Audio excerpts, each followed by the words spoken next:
ನಮಸ್ಕಾರ ಸ್ನೇಹಿತರೆ, ಕನ್ನಡ ಕಾಮಿಕ್ ಬುಕ್ಗೆ ಎಲ್ರಿಗೂ ಸ್ವಾಗತ. ಇವತ್ತು ಡೇರ್ಡೆವಿಲ್ ಬೋರ್ನ್ ಅಗೇನ್ ಸೀರೀಸ್ನ 8ನೇ ಎಪಿಸೋಡನ್ನು ಎಕ್ಸ್ಪ್ಲೈನ್ ಮಾಡ್ತಾ ಇದ್ದೀನಿ. ಈ ಸೀರೀಸ್ನಲ್ಲೇ ನಂಗೆ ತುಂಬ ಇಷ್ಟ ಆಗಿದೆ ಎಪಿಸೋಡು ಅಂತ ಹೇಳಿದ್ರೆ ಇದು. ಯಾಕಂದರೆ ಪ್ರತಿಯೊಂದು ಮಿನಿಟು ಕೂಡ ತುಂಬ ಎಂಗೇಜಿಂಗ್ ಆಗಿ ಅಷ್ಟೇ ಲಾಜಿಕ್ಕಿಂದ ಸ್ಟೋರಿನ ಕ್ಯಾರಿ ಮಾಡ್ಕೊಂಡು ಹೋಗುತ್ತೆ. ಓಕೆ, ಅದಕ್ಕೂ ಮುಂಚೆ ಕಳೆದ ಎಪಿಸೋಡ್ಗಳ ಕಥೆನ ನೀವು ತಿಳ್ಕೊಳ್ಬೇಕು ಅಂತ ಹೇಳಿದ್ರೆ ಅದನ್ನು ಕೂಡ ತಿಳ್ಕೊಂಡು ಬನ್ನಿ. ಜೊತೆಗೆ ನೆಟ್ಫ್ಲಿಕ್ಸ್ ಡೇರ್ಡೆವಿಲ್ ಸೀರೀಸ್ದು ಒಂದು ರೀಕ್ಯಾಪ್ ವಿಡಿಯೋ ಕೂಡ ಮಾಡಿದ್ದೀವಿ, ಅದನ್ನು ನೋಡಿದ್ರೆ ತುಂಬಾ ಒಳ್ಳೆಯದು. ಯಾಕಂದರೆ ಈ ಎಪಿಸೋಡ್ನಲ್ಲಿ ಸೀಸನ್ 3ಗೆ ಸಂಬಂಧಪಟ್ಟಂಗೆ ತುಂಬಾ ಇಶ್ಯೂಸ್ಗಳು ಕನೆಕ್ಟ್ ಆಗುತ್ತೆ. ಓಕೆ, ಇನ್ನು ಕಳೆದ ಎಪಿಸೋಡ್ನಲ್ಲಿ ಮ್ಯೂಸ್ಗೆ ಹಾಲು ತುಪ್ಪ ಬಿಟ್ಟಿದ್ರು ಮತ್ತು ಅವನನ್ನು ಹೊಡೆದಾಕಿದ ಕ್ರೆಡಿಟ್ಸನ್ನು ಕಿಂಗ್ ಪಿನ್ನೇ ತಗೊಂಡು ಅದನ್ನು ಭಾಳ ದೊಡ್ಡದಾಗಿ ಸೆಲೆಬ್ರೇಟ್ ಮಾಡ್ತಾ ಇರ್ತಾನೆ. ಆ್ಯಂಡ್ ಅದೇ ಉದ್ದೇಶಕ್ಕೋಸ್ಕರ ನಾನು ಹಾಲಿಡೇ ತಗೊಳ್ತೀನಿ, ಪಾರ್ಟಿ ಮಾಡ್ತೀನಿ ಅಂತೆಲ್ಲ ಅವತ್ತಿನ ಪ್ರೋಗ್ರಾಮ್ಸ್ಗಳನ್ನೆಲ್ಲ ಅವನು ಕ್ಯಾನ್ಸಲ್ ಮಾಡ್ತಾ ಇರ್ತಾನೆ. ಜೊತೆಗೆ ಡ್ಯಾನಿ ಬಿ ಯೂರಿಕ್ನ ಕಾಂಪ್ರಮೈಸ್ ಮಾಡಿ ಕಿಂಗ್ ಪಿನ್ ಹೇಳಿದ ಥರನೇ ನ್ಯೂಸನ್ನು ಪಬ್ಲಿಷ್ ಮಾಡಿದ್ದಕ್ಕೆಲ್ಲ ಅವನನ್ನು ಮೆಚ್ಕೊಂಡು ಅವನನ್ನು ಡೆಪ್ಯೂಟಿ ಮೇಯರ್ ಆಫ್ ಕಮ್ಯುನಿಕೇಷನ್ ಪೋಸ್ಟ್ಗೆ ಪ್ರಮೋಷನ್ ಮಾಡಿರ್ತಾನೆ.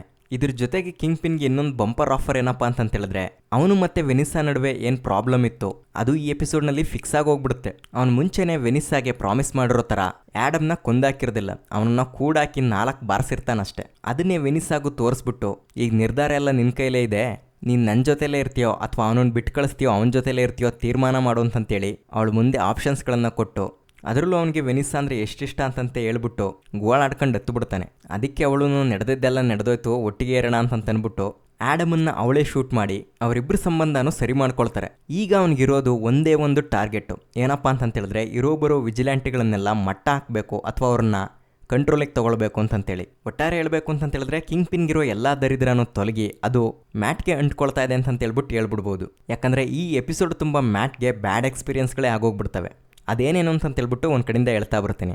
ಮೊದಲೇದಾಗಿ ಗ್ಲೆನ್ಗೆ ಮ್ಯೂಸ್ ಇನ್ಸಿಡೆಂಟ್ ಆದಮೇಲೆ ಭಾಳನೇ ಡಿಸ್ಟರ್ಬ್ ಆಗೋಗ್ಬಿಟ್ಟಿರ್ತಾಳೆ. ಅದರಲ್ಲೂ ಅವಳಿಗೆ ವಿಜಿಲ್ಯಾಂಟಿ ಅಂತಂದ್ರೆ ತುಂಬ ಕೋಪ ಬರ್ತಾ ಇರುತ್ತೆ. ಈ ಒಂದು ಡೇರ್ಡೆವಿಲ್ ಮೇಲೂ ಕೂಡ. ಅಂದರೆ ಅವಳ ಪಾಯಿಂಟ್ ಏನಪ್ಪ ಅಂತಂತೇಳಿದ್ರೆ, ಒಳ್ಳೆ ಕೆಲಸ ಮಾಡೋರು ಮಕ ಯಾಕೆ ಮುಚ್ಕೊಂಡು ಓಡಾಡಬೇಕು, ಯಾಕೆ ಆ ರೀತಿ ಮಾಡ್ತಿರ್ತಾರೆ ಅಂತಂತೇಳಿದ್ರೆ ಅವ್ರವ್ರ ಸ್ವಾರ್ಥಕ್ಕೋಸ್ಕರ ಅವರು ಕೆಲಸ ಮಾಡ್ತಾ ಇರ್ತಾರೆ, ಸಮಾಜಕ್ಕೋಸ್ಕರ ಅಲ್ಲ ಅಂತ.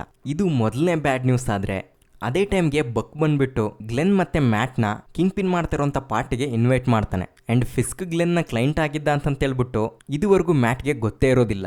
ಆಲ್ರೆಡಿ ಅವನು ನಮ್ಮ ಲಾಯರ್ ಅಣ್ಣನ ಬದುಕಲ್ಲಿ ಹೆಂಗೆಲ್ಲ ಆಟ ಆಡಿದ್ದ ಅಂತಂತೇಳ್ಬಿಟ್ಟು ಗೊತ್ತು. ಹಂಗಾಗಿ ಇದು ಏನೋ ಅವ್ನು ಟ್ರ್ಯಾಪ್ ಇರಬೇಕು, ಮೋಸ್ಟ್ಲಿ ಐದರ್ನ ಅವನು ಯೂಸ್ ಮಾಡ್ಕೊಳ್ತಾ ಇದ್ದಾನೆ ಅಂತಂತೇಳ್ಬಿಟ್ಟು ಅವಳಿಗೆ ಸ್ವಲ್ಪ ಕೇರ್ಫುಲ್ ಆಗಿರೋದಕ್ಕೆ ಕೂಡ ಹೇಳ್ಬಿಡ್ತಾನೆ. ಇನ್ನು ಆಫೀಸಿಗೆ ಹೋದರೆ ಅಲ್ಲೊಂಥರ ತಲೆನೋವು. ಇಷ್ಟು ದಿನ ಮ್ಯಾಡಿಸನ್ನ ಫೈನಾನ್ಷಿಯಲ್ ಇಶ್ಯೂ ಕೇಸನ್ನು ಹ್ಯಾಂಡ್ಲ್ ಮಾಡ್ತಾ ಇರೋದಾನಲ್ಲ, ಅದರಲ್ಲಿ ಮ್ಯಾಡಿಸನ್ದೇ ತಪ್ಪಿದೆ ಅಂತಂತೇಳ್ಬಿಟ್ಟು ಫೈನಲಿ ಅವನಿಗೆ ಗೊತ್ತಾಗೋಗ್ಬಿಡುತ್ತೆ. ಅವನಿಗೂ ಬಾಯಿಗೆ ಬಂದಂಗೆ ಬೈದು, ನೀನು ಸತ್ಯ ಒಪ್ಕೊಳ್ಳೋದಿದ್ರೆ ಮಾತ್ರ ನನ್ನ ಕೇಸನ್ನು ನಾನು ಹ್ಯಾಂಡ್ಲ್ ಮಾಡ್ತೀನಿ, ನಾನು ಡಿಫೆನ್ಸ್ ಲಾಯರೇ ಆಗಿರ್ಬೋದು, ಆದರೆ ತಪ್ಪು ಅನ್ಯಾಯನೆಲ್ಲ ಡಿಫೆನ್ಸ್ ಮಾಡಲ್ಲ ಅಂತಂತೇಳಿ ಸರಿಯಾಗೇನೆ ವಾರ್ನ್ ಮಾಡಿಬಿಡ್ತಾನೆ. ಅದ್ರ ಜೊತೆಗೆ ಕ್ರಿಸ್ಟಿನ್ ಇನ್ನೊಂದು ಶಾಕಿಂಗ್ ನ್ಯೂಸನ್ನು ಹೇಳ್ಬಿಡ್ತಾಳೆ. ಏನಪ್ಪ ಅಂತಂತೇಳಿದ್ರೆ, ಪಾಯಿಂಟ್ ಡೆಕ್ಸ್ಟರ್ನ ಪ್ರೈವೇಟ್ ಸೆಲ್ನಿಂದ ಜನರಲ್ ಸೆಲ್ಗೆ ಶಿಫ್ಟ್ ಮಾಡಿರ್ತಾರೆ ಅಂತಂತೇಳಿ. ಯಾಕಂದರೆ ಅವನೊಬ್ಬ ಸ್ಪೆಷಲ್ ಎಬಿಲಿಟಿ ಇರುವಂಥ ಕ್ರಿಮಿನಲ್ಲು. ಸಿಕ್ಕಿದವ್ರಿಗೆ ಸಿಕ್ಕಿದ್ರಲ್ಲೇ ಹೊಡೆದ್ಬಿಟ್ಟು ಪ್ರಾಣನೇ ತೆಗೆದು ಬಿಡ್ತಾನೆ. ಅದನ್ನು ನಾವು ಹಳೆ ಡೇರ್ಡೆವಿಲ್ ಸೀಸನ್ 3ನಲ್ಲಿ ನೋಡಿದ್ವಿ. ಆ್ಯಕ್ಚುಲಿ ಈ ಜನರಲ್ ಸೆಲ್ಗೆ ಹಾಕಿದವ್ರನ್ನೆಲ್ಲ ಬದುಕುಳಿಯೋದು ತುಂಬಾ ಕಷ್ಟ ಇರುತ್ತೆ. ಅಂಥವ್ರನ್ನೆಲ್ಲ ದುಡ್ಡಿರೋರು, ಪ್ರಭಾವಿಗಳು ಟಾರ್ಗೆಟ್ ಮಾಡಿಸ್ಬಿಟ್ಟು ಅಲ್ಲಿರೋ ಕೈದಿಗಳ ಜೊತೆ ಗುಂಪ್ನಲ್ಲಿ ಗೋವಿಂದ ಅಂತಂತೇಳಿ ಕೊಂದಾಕ್ಸ್ಬಿಡ್ತಾ ಇರ್ತಾರೆ. ಆ್ಯಂಡ್ ಆ ರೀತಿ ಅವನನ್ನು ಜನರಲ್ ಸೆಲ್ಗೆ ಶಿಫ್ಟ್ ಮಾಡಿಸಿರೋದು ಯಾರಪ್ಪ ಅಂತಂತೇಳಿದ್ರೆ ಕಿಂಗ್ ಪಿನ್ನೇ. ಕಾರಣ ಏನಪ್ಪ ಅಂತಂತೇಳಿದ್ರೆ ಅವನು ಕೂಡ ಒಬ್ಬ ವಿಜಿಲ್ಯಾಂಟಿ, ಅವನನ್ನು ಎತ್ತಿಬಿಡೋಣ ಅಂತ. ಆದರೆ ಪಾಯಿಂಟ್ ಡೆಕ್ಸ್ಟರು ಒಂದು ಮೆಸೇಜನ್ನು ಕಳಿಸಿರ್ತಾನೆ. ಏನಪ್ಪ ಅಂತಂತೇಳಿದ್ರೆ ಅವನು ಲಾಯರ್ ಅಣ್ಣನ ಜೊತೆ ಮಾತಾಡಬೇಕು ಅಂತ. ಕ್ರಿಸ್ಟಿನ್ ಅದನ್ನೆಲ್ಲ ಹೇಳಿದಾಗ ಆ ಕೊಲೆಗಾರನ ಜೊತೆ ನಂದೇನು ಮಾತು ಅಂತಂತೇಳ್ಬಿಟ್ಟು ಬೇಜಾರಾಗಿ ಅಲ್ಲಿಂದ ಹೋಗ್ಬಿಡ್ತಾನೆ. ಅವನಿಗೆ ಫಾಗಿ ನೆನಪಾಗ್ಬಿಟ್ಟು ಕೊನೆಯದಾಗಿ ಅವನನ್ನು ಮೀಟ್ ಆಗಿದ್ದ ಜಾಗ ಜೋಸಿ ಬಾರ್ ಹತ್ರ ಬರ್ತಾನೆ. ಆ್ಯಂಡ್ ಆ ಗಲಾಟೆಯಾಗಿ ಫಾಗಿ ಸತ್ತೋದ್ಮೇಲೆ ಜೋಸಿ ಕೂಡ ಆ ಬಾರ್ನ ಕ್ಲೋಸ್ ಮಾಡಿರ್ತಾಳೆ.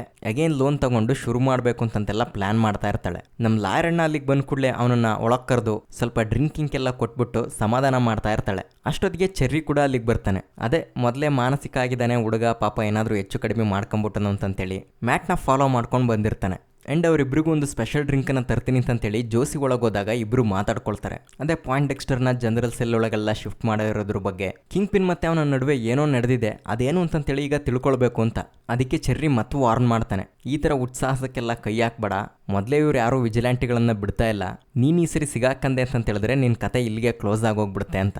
ಅವಾಗ ಅವಳು ಫಾಗಿನ ನೆನಪಿಗೆ ಅವ್ನಿಗೆ ಇಷ್ಟವಾಗಿರುವಂಥ ಡ್ರಿಂಕು ಅಮೆಲ್ವಿನ್ಸನ್ನ ಈಗ ಎಲ್ಲರೂ ಕುಡಿದ್ಬಿಟ್ಟು ಅವನ ಆತ್ಮಕ್ಕೆ ಶಾಂತಿ ಸಿಗೋ ಥರ ಮಾಡೋಣ. ಯಾಕೆ ಅಂತಂತೇಳಿದ್ರೆ ಅವನ ಲಾಸ್ಟ್ ಡ್ರಿಂಕ್ಸನ್ನು ಅವನು ಕಂಪ್ಲೀಟ್ ಮಾಡದೆ ಹಂಗೆ ಬಿಟ್ಟೋಗಿದ್ದ ಅಂತಂತೇಳ್ಬಿಟ್ಟೆಲ್ಲ ಹೇಳ್ತಾ ಇರ್ತಾಳೆ. ಅವಾಗ ನಮ್ಮ ಲಾಯರ್ ತಲೆಗೆ ಒಂದು ಹುಳ ಬಿಟ್ಟಂಗೆ ಆಗುತ್ತೆ. ಏನಪ್ಪ ಅಂತಂತೇಳಿದ್ರೆ ಆ ವೈನನ್ನು ಅವನು ಕೇಸ್ ಗೆದ್ದಾಗ ಮಾತ್ರ ಕುಡಿತಾ ಇರ್ತಾನೆ. ಆ್ಯಂಡ್ ಅವ್ನು ಸಾಯೋಕ್ಕೂ ಮುಂಚೆ ಹ್ಯಾಂಡ್ಲ್ ಮಾಡ್ತಿದ್ದಂಥ ಕೇಸ್ ಯಾವುದಪ್ಪ ಅಂತಂತೇಳಿದ್ರೆ ಅವನ ಕ್ಲೈಂಟ್ ಬೆನ್ನಿದು. ಅಂದರೆ ರೆಡ್ ಹುಕ್ ಪೋರ್ಟ್ನಲ್ಲಿ ಅವನಿಗೇನೋ ಅನ್ಯಾಯ ಆಗಿತ್ತು ಅನ್ನೋದ್ರ ಬಗ್ಗೆ ಅವನು ಬೆನ್ನಿನ ಡಿಫೆನ್ಸ್ ಮಾಡ್ತಾ ಇರ್ತಾನೆ. ಅಂದರೆ ಆ ಟೈಮಲ್ಲಿ ಅವನು ಮೆಲ್ವಿನ್ಸ್ ಬ್ರ್ಯಾಂಡನ್ನು ತಗೊಳ್ತಿದ್ದಾನೆ ಅಂತ ಹೇಳಿದ್ರೆ ಅವನಿಗೆ ಪಕ್ಕಾ ಕೇಸ್ ವಿನ್ ಆಗ್ತೀವಿ ಅಂತನ್ನೋ ಗ್ಯಾರಂಟಿ ಇತ್ತು.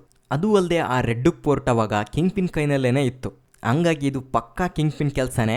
ಅವನೇ ಪಾಯಿಂಟೆಕ್ಸ್ಟರ್ಗೆ ಡೀಲ್ ಕೊಟ್ಬಿಟ್ಟು ಫಾಗಿನ ಎಚ್ಸಿರೋದು ಅಂತೇಳ್ಬಿಟ್ಟು ಕೋಪ ಬಂದು ಪಾಯಿಂಟೆಕ್ಸ್ಟರ್ನ ಮೀಟ್ ಆಗೋದಕ್ಕೆ ಹೋಗ್ತಾನೆ. ಸತ್ರ ಸಾಯ್ತಾನೆ ಬಡ್ಡಿ ಮಗ, ಇವತ್ತು ನನಗೆ ನಿಜ ಹೇಳ್ಬಿಟ್ಟು ಸಾಯ್ಲಿ, ಆಮೇಲೆ ಐತೆ ಕಿಂಗ್ ಪಿನ್ಗೆ ಮಾರಿ ಹಬ್ಬ ಅಂತ.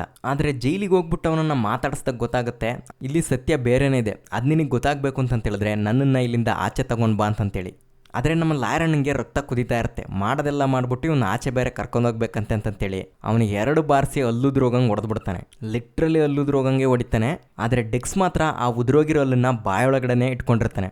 ಅವಾಗ ಗಾಡ್ಸ್ ಬಂದು ಅವನನ್ನು ವಾಪಸ್ ಕರ್ಕೊಂಡೋಗಿ ಅವನಿಗೆ ಫಸ್ಟ್ ಏಡ್ ಮಾಡ್ತಾ ಇರ್ತಾರೆ. ಆ್ಯಂಡ್ ಆ ಟೈಮ್ನಲ್ಲಿ ಅವ್ನ ಕೈಗೆ ಹಾಕಿದ ಬೆಲ್ಟನ್ನು ಚೇಂಜ್ ಮಾಡೋ ಗ್ಯಾಪ್ನಲ್ಲೇ ಬಾಂಚತ್ ಆ ಉದುರೋಗಿರೋ ಹಲ್ಲಲ್ಲೇ ಅವ್ರಿಗೆ ಅಟ್ಯಾಕ್ ಮಾಡಿ ಆ ಬೆಲ್ಟ್ ಬಿಡಿಸ್ಕೊಂಡು ಅಲ್ಲಿರೋ ಗಾಡ್ಸ್ಗಳನ್ನೆಲ್ಲ ಹೊಡೆದಾಕಿ ಅವ್ರದೇ ಪಾಸ್ಕಿನ ಯೂಸ್ ಮಾಡಿಬಿಟ್ಟು ಜೈಲಿಂದ ತಪ್ಪಿಸ್ಕೊಂಡ್ಬಿಡ್ತಾನೆ. ಇನ್ನೊಂದು ಕಡೆ ಕಿಂಗ್ ಪಿನ್ಗೆ ಭಾಳ ದೊಡ್ಡ ಸಂಭ್ರಮ. ಅವನೇನು ಪಾರ್ಟಿನ ಅರೇಂಜ್ ಮಾಡಿರ್ತಾನೆ, ಆ ಪಾರ್ಟಿನಲ್ಲಿ ಲಾಸ್ಟ್ ಟೈಮ್ ಏನು ಮೀಟ್ ಆಗಿರ್ತಾನೋ ಇನ್ವೆಸ್ಟರ್ಸ್ಗಳು ಅವ್ರನ್ನೆಲ್ಲ ಎತ್ತಾಕೊಂಬಂದ್ಬಿಟ್ಟು ಅವನ ಸಾಮ ಭೇದ ದಂಡ ಎಲ್ಲವನ್ನೂ ಬಳಸಿ ಅವ್ರನ್ನ ರೆಡ್ ಹುಕ್ ಪೋರ್ಟ್ ಪ್ರಾಜೆಕ್ಟ್ಗೆ ಇನ್ವೆಸ್ಟ್ ಮಾಡೋ ರೀತಿ ಮಾಡ್ತಾ ಇರ್ತಾನೆ. ಅಂದರೆ ಗೊತ್ತಾಗಿರ್ಬೇಕಲ್ಲ, ಅವನ ಪಕ್ಕ ಈಗ ಹಳೆ ಕಿಂಗ್ ಪಿನ್ ಆಗಿದ್ದಾನೆ. ಎಲ್ರಿಗೂ ಬೆದರಿಸಿ ಎದುರಿಸಿ ಕಂಟ್ರೋಲ್ನಲ್ಲಿ ಇಡ್ತಾ ಇದ್ದಾನೆ.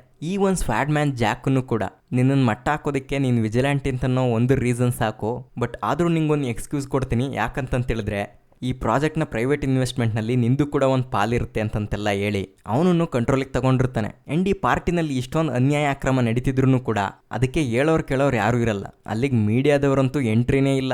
ಆದರೆ ಬಿ ಯೂರಿಕ್ ಒಬ್ಳನ್ನ ಬಿಟ್ಟು ಆ್ಯಂಡ್ ಇಲ್ಲಿ ನಡೀತಿರೋಂಥ ಅನಾಚಾರನೆಲ್ಲ ಕಮಿಷನರ್ ಗ್ಯಾಲೋ ಕೂಡ ಕಣ್ಣಾರೆ ನೋಡ್ಬಿಟ್ಟು ಕಂಗಾಲಾಗೋಗ್ಬಿಟ್ಟಿರ್ತಾನೆ. ಅಚಾನಕ್ಕಾಗಿ ಬಿ ಯೂರಿಕ್ ಮತ್ತು ಗ್ಯಾಲೋ ಇಬ್ಬರೂ ಮೀಟ್ ಆಗಿಬಿಟ್ಟು ಒಂದು ಡೀಲ್ಗೆ ಬಂದ್ಬಿಡ್ತಾರೆ. ಕಿಂಗ್ ಪಿನ್ ಕ್ರಿಯೇಟ್ ಮಾಡಿರೋ ಅಂತ ಈ ಟಾಸ್ಕ್ ಫೋರ್ಸ್ನಲ್ಲಿರೋರೆಲ್ಲ ಪಕ್ಕಾ ಕಳಬಡ್ಡಿ ಮಕ್ಕಳೇ, ನನಗದ್ರಲ್ಲಿ ಗ್ಯಾರಂಟಿ ಇದೆ. ಯಾಕಂದರೆ ಪ್ರತಿಯೊಬ್ಬರು ಡೀಟೇಲು ನನ್ನ ಹತ್ರ ಇದೆ, ಅದನ್ನೆಲ್ಲ ನಿನಗೆ ಸ್ಟಡಿ ಮಾಡೋದಕ್ಕೆ ಕೊಡ್ತೀನಿ, ನೀನು ಇವ್ರ ಬಂಡವಾಳನೆಲ್ಲ ಬಯಲು ಮಾಡಬೇಕು ಅಂತ. ಆ್ಯಂಡ್ ಈ ಪಾರ್ಟಿ ಎಲ್ಲ ತುಂಬ ಚೆನ್ನಾಗೇ ನಡೀತಿರುತ್ತೆ. ಆದರೆ ಅಲ್ಲಿಗೆ ನಮ್ಮ ಲಾಯರ್ ಅಣ್ಣ ಬರೋವರೆಗೂ ಅಷ್ಟೇ. ಆ್ಯಂಡ್ ಅವ್ನು ಬಂದಿರೋದು ಗ್ಲೆನ್ಗೂ ಕೂಡ ಸ್ವಲ್ಪ ಸರ್ಪ್ರೈಸಿಂಗ್ ಅಂತೇಳಿ ಅನಿಸುತ್ತೆ. ಬಟ್ ಅವನು ಕಂಟಿನ್ಯೂಸ್ ಆಗಿ ಫಿಸ್ಕ್ ಮೇಲೆ ಕಂಪ್ಲೇಂಟ್ ಮಾಡ್ತಾನೆ ಇರ್ತಾನೆ. ಅವನನ್ನು ನಂಬೇಡ, ಅವ್ನು ನಮ್ಮನ್ನು ಟ್ರಾಫಿಕ್ ಕೆಡುತ್ತಾನೆ, ತುಂಬ ಹುಷಾರಾಗಿರು, ಹಂಗೆ ಅಂತಂತೆಲ್ಲ. ಏನಿದು ಶುಭ ಕಾರ್ಯದಲ್ಲಿ ಅಪಶಕುನ ಮಾತಾಡ್ತೀಯಲ್ಲ ಅಂತೇಳಿ ಅವಳು ಕೂಡ ಮ್ಯಾಟ್ ಮೇಲೆ ಬೇಜಾರಾಗ್ತಾ ಇರ್ತಾಳೆ. ಆದರೆ ನಮ್ಮ ಲಾಯರ್ ಅಣ್ಣಂಗೆ ರಕ್ತ ಕುದೀತಾ ಇರುತ್ತೆ. ಕಿಂಗ್ ಪಿನ್ ನಮ್ಮಿಬ್ಬರ ನಡುವೆ ಇದ್ದಂಥ ಡೀಲನ್ನ ಬ್ರೇಕ್ ಮಾಡಿದ್ದಾನೆ, ಫಾಗಿನ ಕೊಂದವನೇ ಅವನನ್ನು ಇವತ್ತು ವಿಚಾರಿಸ್ಕೊಳ್ತೀನಿ ಅಂತೇಳಿ ಅವನ ಹತ್ರ ಹೋಗ್ತಾ ಇರ್ತಾನೆ. ಬಟ್ ಅಷ್ಟೊತ್ತಿಗೆ ಆ ಪಾರ್ಟಿನಲ್ಲಿ ಡ್ಯಾನ್ಸ್ ಶುರುವಾಗುತ್ತೆ.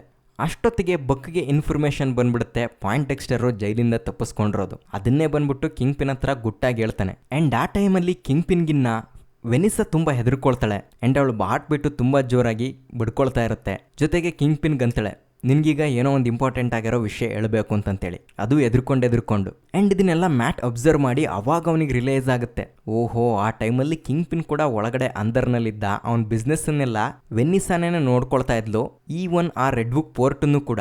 ಆ್ಯಂಡ್ ಅದರ ಅಗೇನೆಸ್ಟ್ ಆಗೇನೆ ಫಾಗಿ ವಿನ್ ಆಗ್ತಾ ಇದ್ದ, ಅದಕ್ಕೋಸ್ಕರ ಹಂಗಾಗಬಾರ್ದು ಅಂತೇಳಿ ಅವಳೇ ಈ ಕೆಲಸನ ಮಾಡಿಸಿದಾಳೆ ಅಂತ. ಆ್ಯಂಡ್ ಆ ಡಾನ್ಸ್ನಲ್ಲಿ ಆಕ್ಸಿಡೆಂಟ್ಲಿ ಇಬ್ಬರು ಕಪಲ್ಸ್ಗಳು ಕೂಡ ಡಿಕ್ಕಿ ಹೊಡ್ಕೊಂಡು ಪಾರ್ಟ್ನರ್ಸನ್ನು ಎಕ್ಸ್ಚೇಂಜ್ ಮಾಡ್ಕೊಳ್ತಾರೆ. ಅಂದರೆ ವೆನಿಸಾ ಮತ್ತು ಮ್ಯಾಟ್, ಫಿಸ್ಕ್ ಮತ್ತು ಗ್ಲೆನ್ ಅನ್ನೋ ಥರ. ಅವಾಗ ನಮ್ಮ ಲಾಯರಣ್ಣ ಸರಿಯಾಗಿನೇ ವಾರ್ನ್ ಮಾಡ್ತಾ ಇರ್ತಾನೆ, ನೀನೇ ಅಲ್ವಾ ಫಾಗಿನ ಸಾಯೋ ಥರ ಮಾಡಿದ್ದು, ಇದರಿಂದ ಎಲ್ಲ ನೀನೇ ಇರೋದು ಅಂತೇಳಿ ಗೊತ್ತಾಯ್ತು, ನಿನ್ನ ಕತೆ ಮುಗೀತು ಅಂತ. ಅವಳು ಏನು ಕಡಿಮೆ ಇಲ್ಲ, ನೀನೇ ಡೇರ್ ಡೆವಿಲ್ ಅಂತೇಳಿ ಗ್ಲೆನ್ಗೆ ಗೊತ್ತಾದರೆ ಏನಾಗುತ್ತೆ ಗೊತ್ತಾ ಅಂತಂತೆಲ್ಲ ತಿರುಗಿಸಿ ಧಮಕಿ ಆಗ್ತಾ ಇರ್ತಾಳೆ. ಇನ್ನೊಂದು ಕಡೆ ನಮ್ಮ ಫಿಸ್ಕೋ ಗ್ಲೆನ್ಗೆ ಚಾಡಿ ಚುಚ್ತಾ ಇರ್ತಾನೆ, ನಿನ್ನ ಬಾಯ್ ಫ್ರೆಂಡ್ಗೆ ಯಾವಾಗಲೂ ಯಾಕೆ ವಿಜಿಲೆಂಟ್ಗಳ ಕೇಸೇ ಸಿಗ್ತವೆ, ಅಂಥವ್ರ ಕೇಸನ್ನೇ ಹಿಡ್ಕೊಂಬಿಟ್ಟು ಅವ್ರನ್ನೆಲ್ಲ ಡಿಫೆನ್ಸ್ ಯಾಕೆ ಮಾಡ್ತಾ ಇರ್ತಾನೆ ಗೊತ್ತಾ ಅಂತಂತೆಲ್ಲ ಅವಳ ತಲೆಗೇನೇನೋ ತುಂಬ್ತಾ ಇರ್ತಾನೆ. ಆ್ಯಂಡ್ ಈ ಟೈಮಲ್ಲಿ ಆಲ್ರೆಡಿ ಡೆಕ್ಸು ಅಲ್ಲಿಗೆ ಬಂದ್ಬಿಟ್ಟು ಒಂದು ಸ್ನೈಪರ್ನ ತಗೊಂಡು ಅದನ್ನು ಲೋಡ್ ಮಾಡಿ ಕಿಂಗ್ ಪಿನ್ಗೆ ಏಮ್ ಮಾಡ್ತಾನೆ. ಅಷ್ಟೇ, ಬುಲೆಟ್ ಬಂದು ಇನ್ನೇನು ಬೀಳಬೇಕು, ಮ್ಯಾಟ್ ಅಡ್ಡ ಹೋಗ್ಬಿಟ್ಟು ಕಿಂಗ್ ಪಿನ್ನ ಕಾಪಾಡ್ಬಿಡ್ತಾನೆ. ಅವನ ಭುಜಕ್ಕೆ ಬುಲೆಟ್ ತಗಲ್ಬಿಡುತ್ತೆ. ಇಡೀ ಪಾರ್ಟಿ ತುಂಬ ಅಲ್ಲೋಲ ಕಲ್ಲೋಲ. ಇಷ್ಟಕ್ಕೆ ಈ ಎಪಿಸೋಡು ಎಂಡ್ ಆಗುತ್ತೆ. ಇನ್ನು ಮುಂದೇನಾಯಿತು ಅಂತೇಳ್ಬಿಟ್ಟು ಕೊನೆ ಎಪಿಸೋಡ್ನಲ್ಲಿ ತೋರಿಸಿದರೆ ಒಂದು ಬಲವಂತವಾಗಿರುವಂಥ ಕನ್ಕ್ಲೂಷನನ್ನು ನಮಗೆ ಕೊಟ್ಟಿದ್ದಾರೆ. ಅದನ್ನು ನಿಮಗೆ ಮುಂದಿನ ವೀಡಿಯೋದಲ್ಲಿ ಎಕ್ಸ್ಪ್ಲೈನ್ ಮಾಡ್ತೀನಿ. ಅಲ್ಲಿವರೆಗೂ ನಮ್ಮ ಚಾನಲನ್ನು ಇದೇ ರೀತಿ ನೋಡ್ತಾರೆ, ಮತ್ತೆ ಸಿಗ್ತಾ ಇರೋಣ.